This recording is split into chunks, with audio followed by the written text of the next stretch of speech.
weekly breakdown of every NASCAR Cup Series race. Here are your hosts, Kevin Batstone, NASCAR Sky, and Jeff Davis. Welcome back, NASCAR Nation, to another episode of Mash the Gas podcast.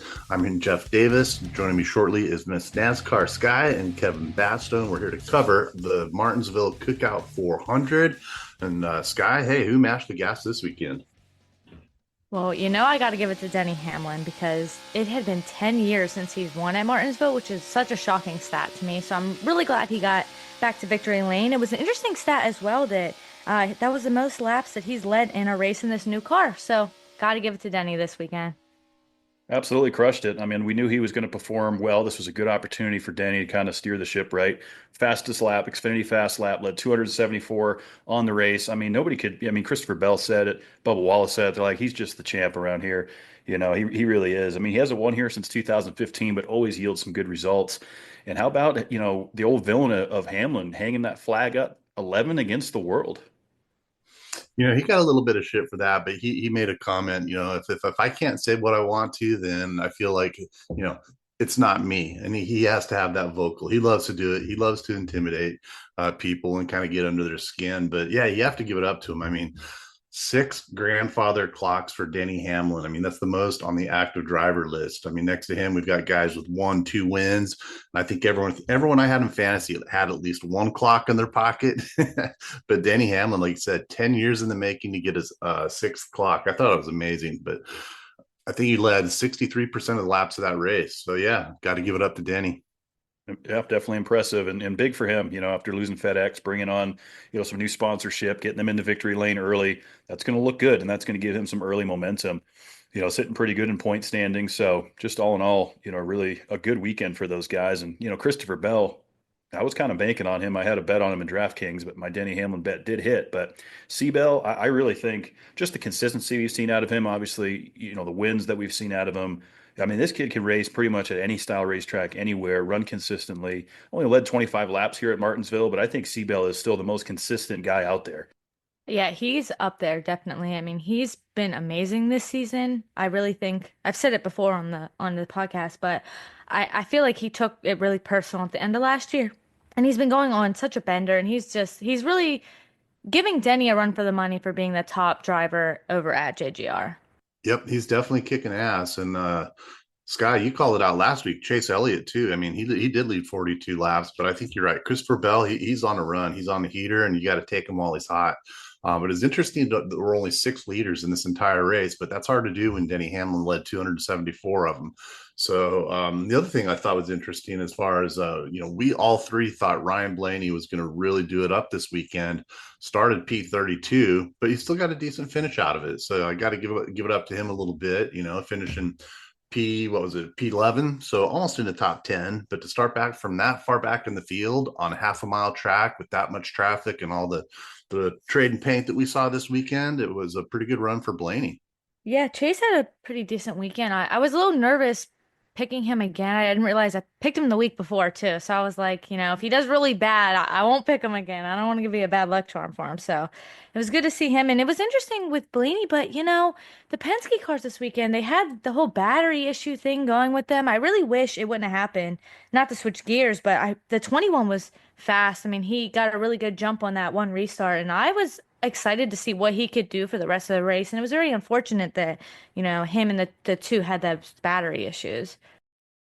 Yeah, that definitely threw a wrench in the works for sure and got everybody kind of spooked in the Ford camp. I mean, Ford's had a little bit of, some power discrepancies here. We've seen with Blaney, finally finishing a race without his engine expiring, but now there's electrical issues, battery issues along the way. So those guys definitely had to overcome some things. And then, of course, we learned after the race that Eric Jones in that 43 was disqualified for not making minimum weight.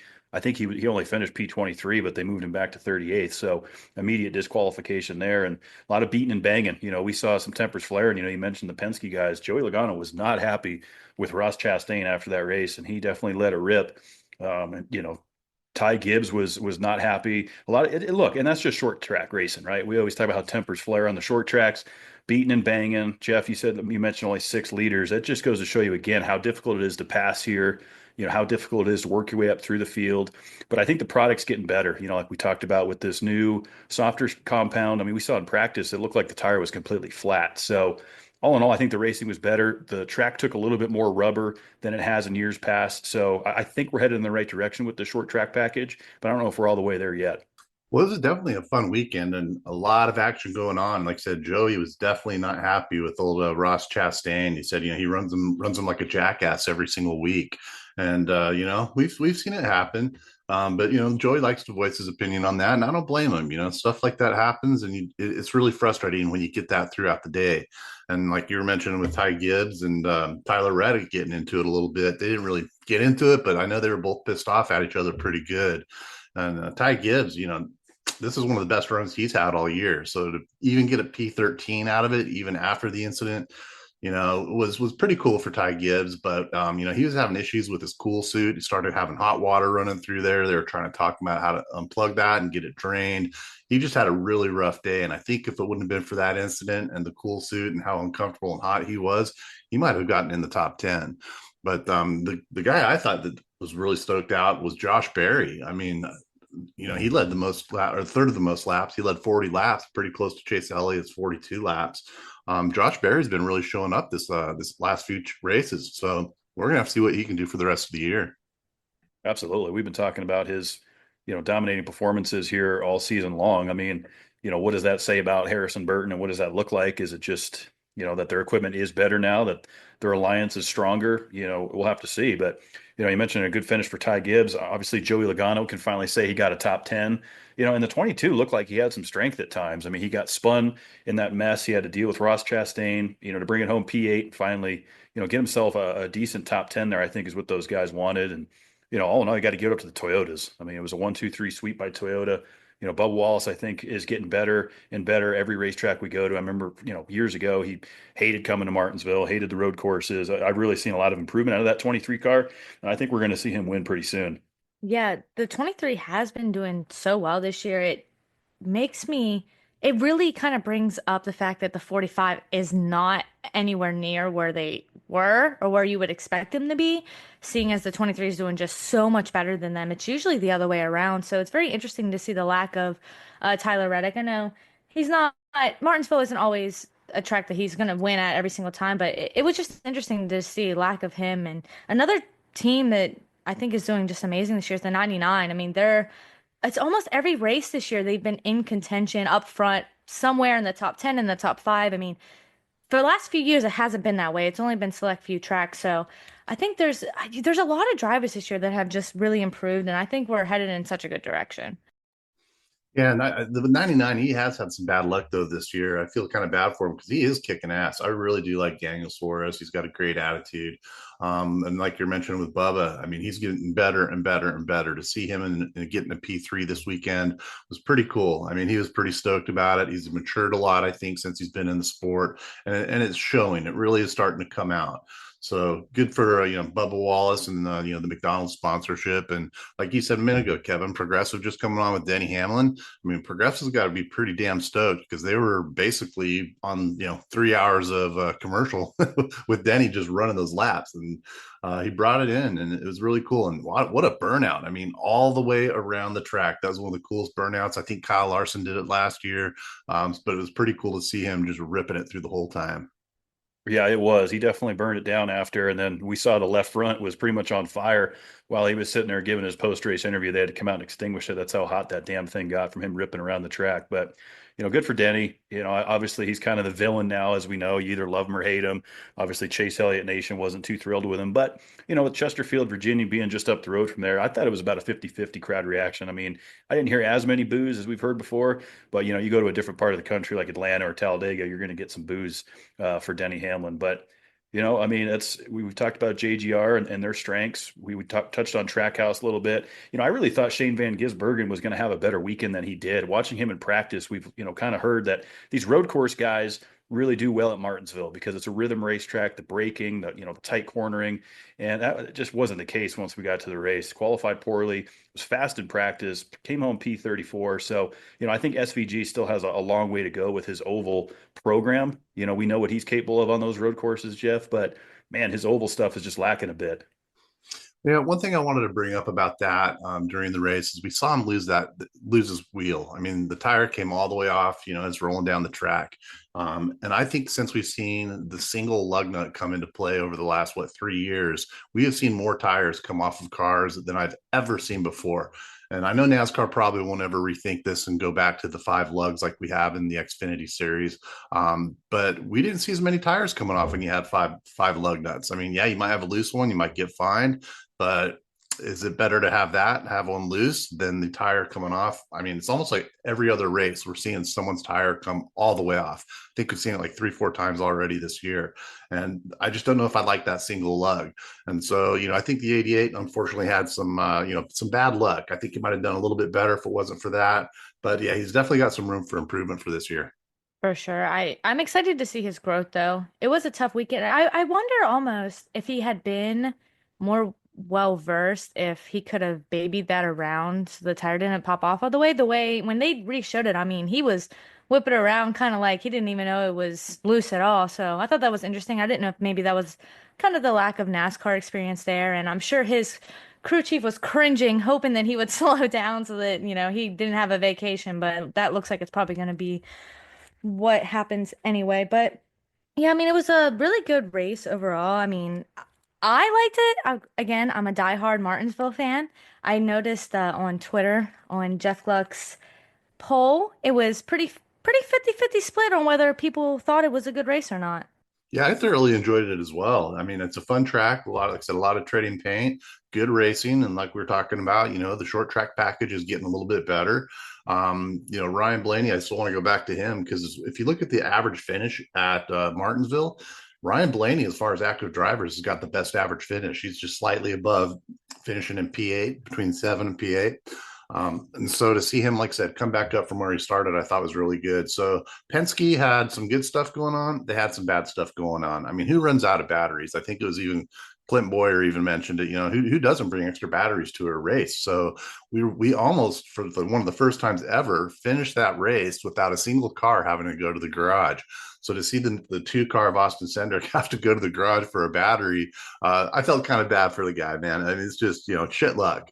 But, you got to be on top of your game. I mean, back in the day, these guys used to bring 2 cars each. Now it's, 1 car back up for the entire team if something goes, wrong in practice. But we're just not seeing that like we used to see it back in the day. Yeah, that's a good point there. And, it's good to get some of these things ironed out early. We know the importance of Martinsville when we go back there in the playoffs. Of course, it's going to be a 500 lap event, so there's going to be even more wear and tear on the equipment. But, I mean, this is the race that transfers into Phoenix. And, you have to be strong in the round of 8 to make it to Phoenix. And we all know what happened to Christopher Bell last year and, things like that. So I think bringing some good notes, from Phoenix to Vegas to Martinsville, it's going to pay huge dividends when we get back there in the fall. And so I think, if you're, a rookie driver or you're a veteran guy like Denny Hamlin, that you feel pretty confident coming back to the round of 8. But I say that you got to, of course, survive the round of 16, the round of 12. These playoffs are just become more and more difficult with the way that these rounds are structured. But is it too early to talk playoffs? Maybe it might be. Do we think that we're going to see 16 winners? Do you guys think we're going to see 16? What's the over under on it? Over 6, if not exactly 16, over, I think. It's going to be pretty damn close. I know we've been talking about the last couple of years with this, Gen 7 car that we're seeing so many different drivers, and it might go over. I would actually like to see that. I would like to see it go over 16 drivers and have it come down to points for a couple guys, even if you have a win. But with the purse money that we've got going on in Martinsville, the Cup race had an $11 million purse. Now, a long time ago, they used to show what every driver made individually at every single race, which I actually really liked. But one thing I wanted to talk about a little bit with you guys was, the purse money when you get to the Xfinity and the Truck Series, it makes it really hard to even survive. I mean, the total purse money for the truck race this weekend was only $782,000 split between all the teams. And of course, it's tiered on from P1 down on down. But that, if you don't finish in the top 5, you're actually having to pay to race your truck. And then the Xfinity, it was just 1.6 million. So again, let's say you're not in the top 10, you're having to pay to come to the track, which makes it, you have to rely on those sponsorships, and that's getting harder and harder to do, as we know these days. So, I think maybe NASCAR needs to revisit that a little bit. Of course, the Cup Series is the premier level, so I understand that's why they got 11 million on this race. But I think it needs to be spread a little bit more equally between the Xfinity and the Truck Series. Just so these guys, I mean, you're going to see cars disappearing, and I don't want to see that. So I think as long as they keep sharing the purse money a little bit more, that'd be really cool. But yeah, Martinsville is definitely a fun one and a really good purse. Yeah, I mean, that kind of falls a little bit under the whole 23XI lawsuit and all that. I mean, if that, goes the way that majority of NASCAR fans and how 23XI and Front Row would like it to go, I feel like the purse money might be able to be extended between all the series equally, even, because even the Cup guys, I mean, 11 million is still not enough. Some of these guys, they're not making any money. Most of the teams, no matter what series you're looking at, aren't making any money. So I definitely feel like hopefully, 23X and Front Row Motorsports and everything that's happening behind the scenes with that lawsuit, hopefully that can help out a lot. Because I agree. I don't want to see, I'm sick of seeing guys who don't have that much talent ride on their Monster Energy, their sponsorship, when there's other people who work hard and are great and they can't go anywhere because they don't have money. I mean, I could talk about this till I'm blue in the face. It's unfair and it just sucks. Nobody wants to see it. Yeah, I agree with you 100% on that, because it's like, and like you said, the NASCAR and the lawsuit with 23XI and Front Row, I give credit to those guys for having the balls to be able to say, hey, listen, this isn't fair. And a lot of these big dogs, well, they do have a lot of money to back them and a lot of good sponsorship. But, some of these charter teams that do not have as much money, it is really tough. It's hard for them to survive. And that's why I think we see some teams kind of coming and going here and there. So I agree with you 100% on that, Sky. Something's going to have to give, though, on it overall. I mean, Jeff, you kind of hinted at it. I mean, back in the day, we used to have starting parks, right? That was a thing. You take the green flag, you'd bring it to the garage, and the minimum purse on that was approximately $25K back then. So that's enough to put the tires on the race car, pay for the tools, get the boys to the track. And now I think if it keeps going this way, you're going to see less and less competition in the field. And it's just going to be Hendrick versus Penske versus Gibbs. And we've even talked in the past, Jeff, about it going corporate, Coca-Cola Racing and, some things like that. So this is a crucial lawsuit. It definitely needs to go in favor of the drivers, of the teams, in order to keep the racing great, to keep drivers competing, and to make it fair throughout. Yeah, like you're saying about the starting parks. I mean, it's been a long time since we've seen that, but you're right. They'd bring just one single set of tires, and sometimes it's even scuffs from the race prior, and they just, run 2-3 laps, park it, 25,000 in their pocket. So, that was easy to do, but we're not seeing that these days. So yeah, NASCAR needs to spread that money around a little bit more and quit being so greedy. 100%. And I've been following it closely. I'm sure most of us have, just waiting to see the progress in it. But NASCAR is stingy and they're a little greedy at the moment. So they're fighting back tooth and nail as much as they can. But exciting weekend this weekend. I know kind of jumping a little early, but I mean, we have a bunch of throwbacks that we could talk about. I mean, there's been so many good ones and so many lackluster ones. Yeah, looks like there's some good paint schemes coming this weekend. I mean, Austin Dillon's going to be running the old Intimidator look. It's kind of fun. The 24, of course, usually does a nod to Jeff Gordon's old scheme. So I like the throwback weekend. I think it's fun. Darlington's a great racetrack to do it at. It's been around forever. So is Martinsville, though. You could technically do a throwback at Martinsville, but the history we have at Darlington, the unique shape of it, the Darlington stripe, the lady in black, the track too tough to tame. I think this racetrack has more nicknames than anywhere else we go, Jeff. Absolutely. I mean, we just got done with the Paperclip, so let's move on to something with multiple nicknames. But you're right, it is a fun track. It's 1.3 miles, I believe. Great track. I love watching it. Yeah, 1.366 miles. You kind of call it like an egg shape, folks. If it's a little bit different than your standard oval, or like this weekend where we call it the Paperclip. Everything's even in between. Capacity is 47,000 people, so hopefully we'll see a sellout. In your turns, you got 23 to 25% banking. And then on your back stretch and front stretch, you got 6%. So this is another one of those tracks where I think we could almost run a compound tire differential like we did this last weekend, where it's just a little bit softer on the left than it is on the right, because it's kind of a flat track, except for you do have that 23 to 25% banking. So I can understand why they're not doing dual compound, but I still like that, especially on those flatter tracks that we've been talking about. Yeah, I think we'll see more of it as we get deeper into the season and different racetracks. I mean, we've seen some pretty good racing, at Darlington over the years. I think guys that run well at like Homestead, Miami, definitely carry over some experience to Darlington, ripping the boards, putting the stripe up there. We know that top groove is going to be where the speed is. So, I'm excited to get to Darlington. It's, Throwback Weekend is always a lot of fun. We did, hear today that we have some big moves up in upper management of NASCAR. Of course, Steve Phelps, who Jeff we've interviewed on this podcast, is going to be promoted to commissioner. It's NASCAR's first ever commissioner. So basically, he's going to oversee all administrative duties, including the IMSA side of it, which is 15 NASCAR operated tracks. So Steve Phelps will have some different things there, where Steve O'Donnell will come up from competition to NASCAR's president and oversee the day-to-day. So I think it's a good move. I like both of these gentlemen. I think they represent the sport well. I think they do a good job too, but the way I look at it, maybe this is why NASCAR is being so damn greedy, is because they want to pay people more and more and bring in new positions.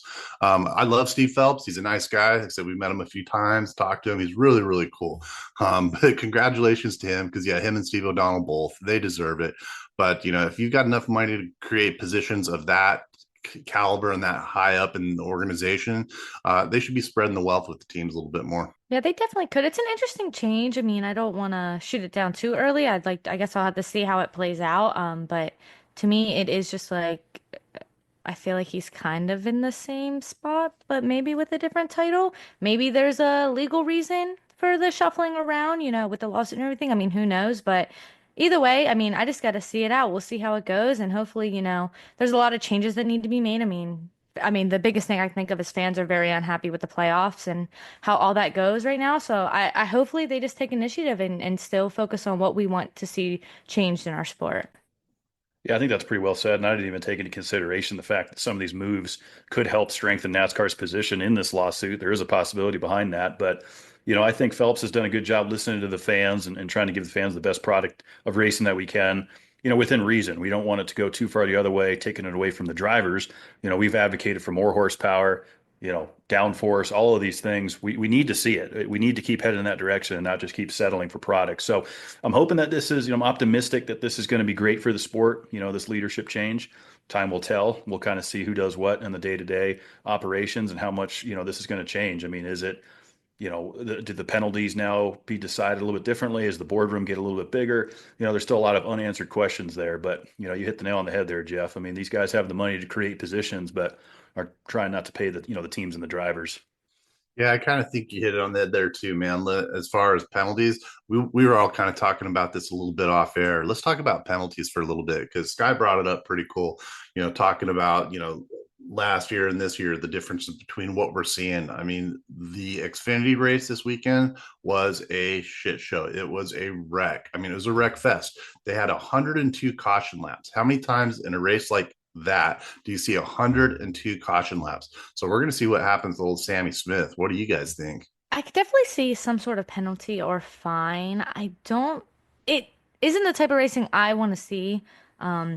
Especially because, it would be if he was even just a little bit closer to him, I feel like my mind would be different. But I mean, he knew he wasn't getting anywhere without dumping him, and that's what I can't stand. It's almost like Richmond last year with Austin Dillon. It's like they know they're beat, so they have to resort to wrecking. It's one thing if you're just right there and it's like neck and neck, like I understand, because Martinsville can kind of be that way. I mean, think back to 2018 with Joey Logano and Martin Truex Jr. I mean, Martinsville is very much bump and run and get out the way, but it's all about how you do it, when you do it, what the circumstances are. And the way Sammy Smith did it was just not right, not good. And then all the comments he made after didn't help him. That's for sure.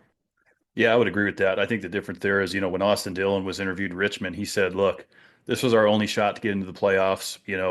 I know it was a dirty move. Dillon knew it, but Sammy Smith tried to almost justify it like, well, he was flipping me off in front of the red flag. He would have done the same thing to me. didn't really take ownership of it. I mean, he said, yeah, I cleaned him out for sure, completely wrecked him, which opened the door for Austin Hill to get the win. But that's just not how we should be racing, and I think Elton Sawyer said it best on Sunday morning to the Cup guys in the drivers meeting. He said, I want everyone to race with respect out there. You have to. You can't just run guys over. I mean, if that's what this sport's going to turn into, it's just going to turn into a shit show. We're going to turn into the WWE if we allow that to keep happening. So, I'm curious to see what NASCAR is going to do tomorrow. Like we were saying before we jumped on, is it going to be a fine? Is it going to be loss of points? Is it a suspension? A lot of people I've talked to in my circle think that he should be parked for a race, to really send a message. But me personally, I'm fine with, a loss of 100 points and a pretty good fine. I think that'll send the message. I want him parked. I think he really should get parked for it. I mean, he completely knew what he was doing, and that's also a product of this Gen 7 car. It's almost bulletproof, and the other thing I think it has a little bit to do, and I don't want to offend a bunch of those young kids out there, but I think a lot of these younger drivers just do not have the respect or the maturity that some of the other drivers do in the Cup Series or even in the Cup Series. Take someone like Hocevar. I know a lot of people really like Carson Hocevar, but he's kind of learning the hard way, kind of like what Ross Chastain did a couple of years ago. You can't just go plowing people left and right because the cars will take it.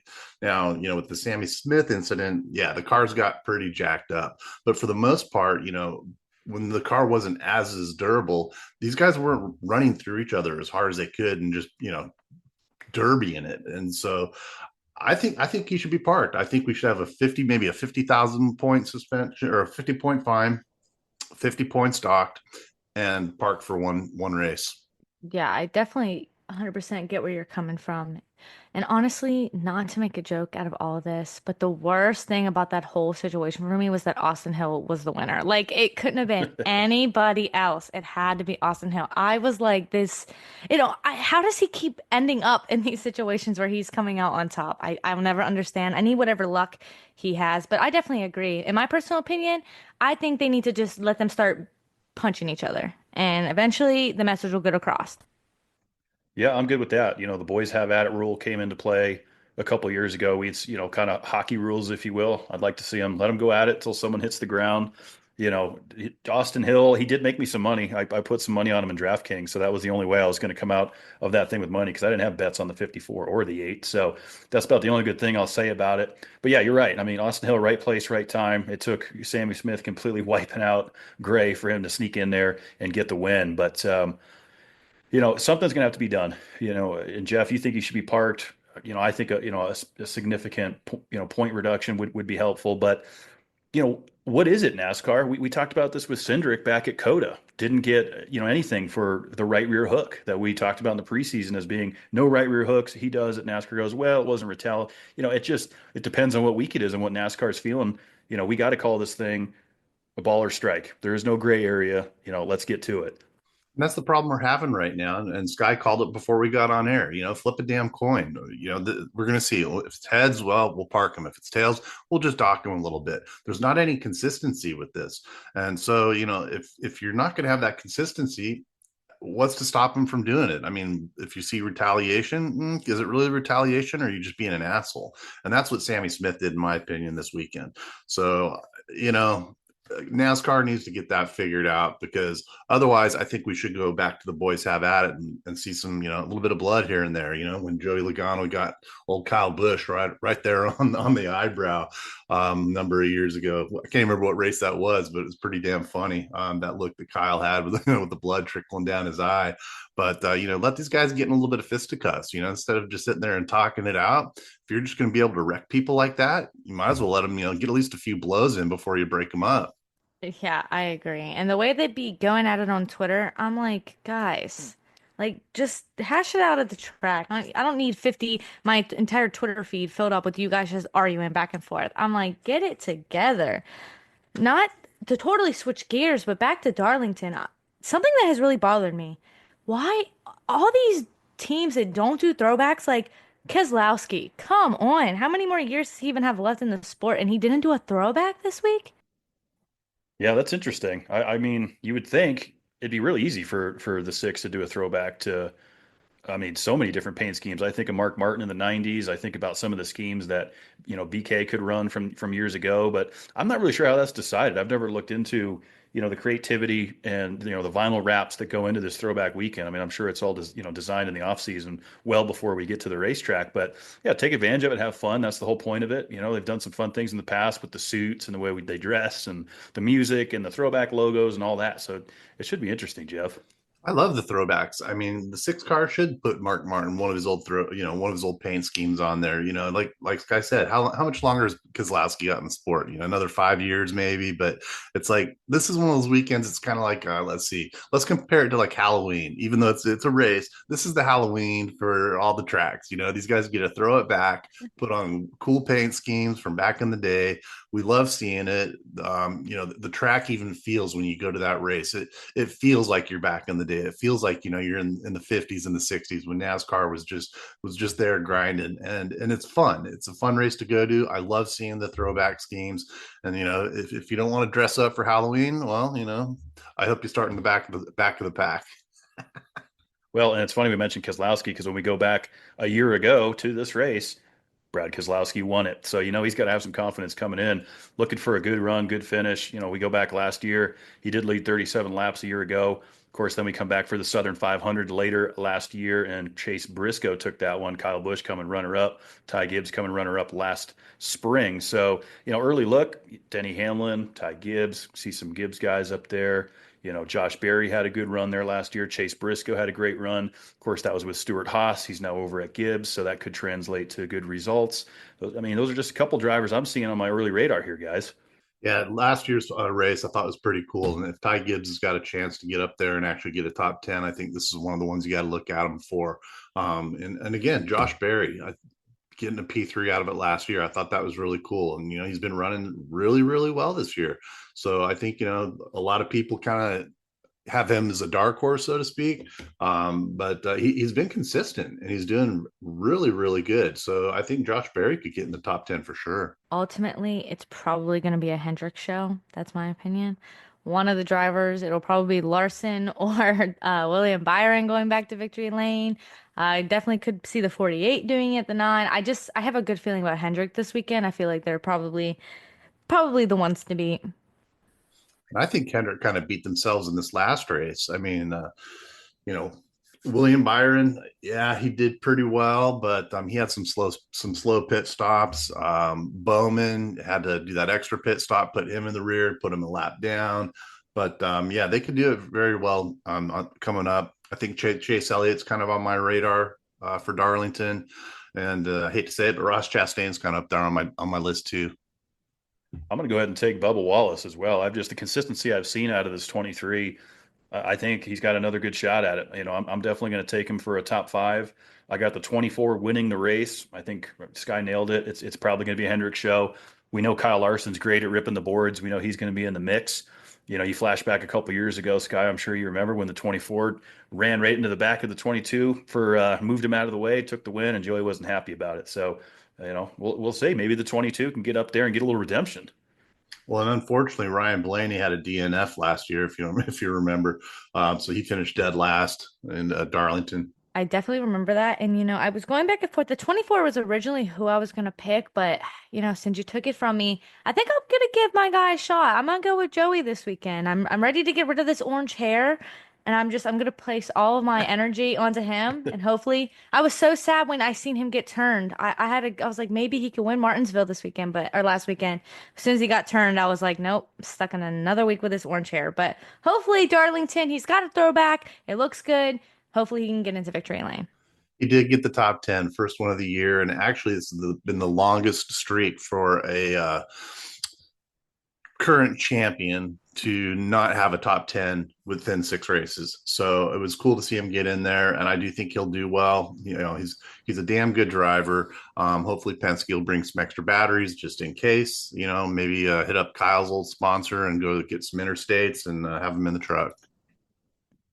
Yeah, Fox would not let me live that down. I know that he was the longest driver without getting a top 10 out of all the champions. It was pretty crazy, but I'm excited for this weekend. I am too. We're on to Darlington, Throwback Weekend. The trucks are off this weekend, Xfinity and Cup. down there for Throwback Weekend. It should be great. I think we've got our picks out there. Fantasy wise, I got to be conservative. I only have 7 uses left on the 24 William Byron, but I feel like he's going to win this race. So, those are the tough calls you got to make in fantasy. So, Jeff, any last minute thoughts here for Darlington? Who you got winning this thing? Well, this one's gonna be a tough one for me, but I'm gonna go with Kyle Larson. I do think that the Hendrick's really gonna show up, so I'm going with the number 5 car. So we got the 22, the 5, and the 24 as our picks right here on Mash the Gas. Well, looking forward to it, y'all. We'll be back next Monday to break down all of the action from Darlington. We'll obviously know more about Sammy Smith's situation tomorrow. We'll go ahead and put something up on our social media. Be sure to follow us over there at Mash the Gas across the board. Follow Sky at NASCAR Sky across the board. We're on to Darlington. Let's take it for a throwback. And until then, y'all, Mash the gas.